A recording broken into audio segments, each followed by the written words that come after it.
நட்பு ரீதியான சந்திப்பு, அதை தாண்டி அதில் ஒன்று இல்லை.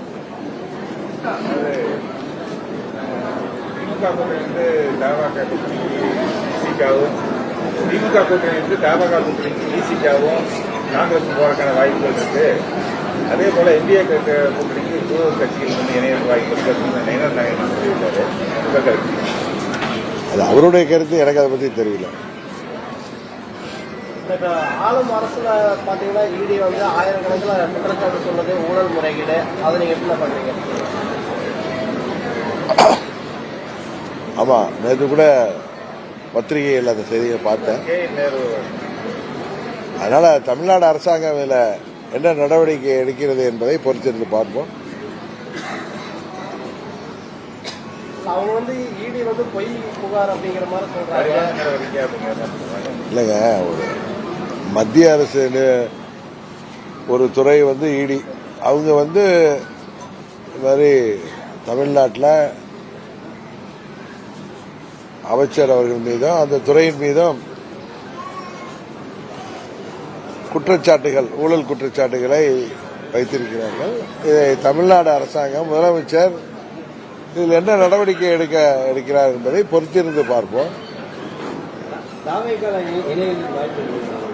யாருங்க ஏங்க அண்ணன் செங்கோட்டை போய் இணைஞ்சாரு, நாங்க எதுக்கு போய் அதுல இணையணும்? கூட்டணின்னு கேளுங்க, அதை விட்டுட்டு இணைவீங்களா? அப்படி கேளுங்க பிரதர். கூட்டணியா? கொஞ்சம் பொறுமையா இருங்க, இன்னும் டைம் இருக்கு. அம்மா மக்கள் முன்னேற்ற கழகத்தை தவிர்த்து விட்டு எந்த ஒரு கூட்டணியும் ஆட்சி அமைக்க முடியாது என்கிற நிலையைத்தான் இன்றைக்கு உருவாகி இருக்கிறது. அம்மா மக்கள் முன்னேற்ற கழகம் இடம்பெறுகிற கூட்டணி தான் வெற்றி கூட்டணியாக, ஆட்சி அமைக்கின்ற கூட்டணியாக இருக்கும். பொறுத்திருந்து முடிவெடுப்போம்.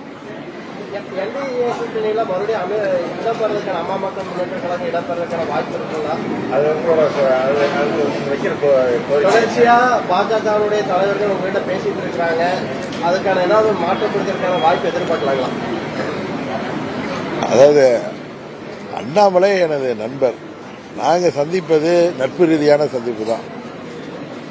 அதை தாண்டி அதில் நீங்க அரசியல் கணக்குகள் அதில் ஏதாவது தொடர்பு படுத்துனீங்கன்னா அதுக்கு நாங்கள் பொறுப்பல்ல. பிளே ஸ்டோர் மற்றும் ஆப் ஸ்டோரில் இருந்து பாலிமர் செயலியை QR கோடு மூலம் பதிவிறக்கம் செய்யுங்கள். செய்திகளை உடனுக்குடன் பெறுங்கள்.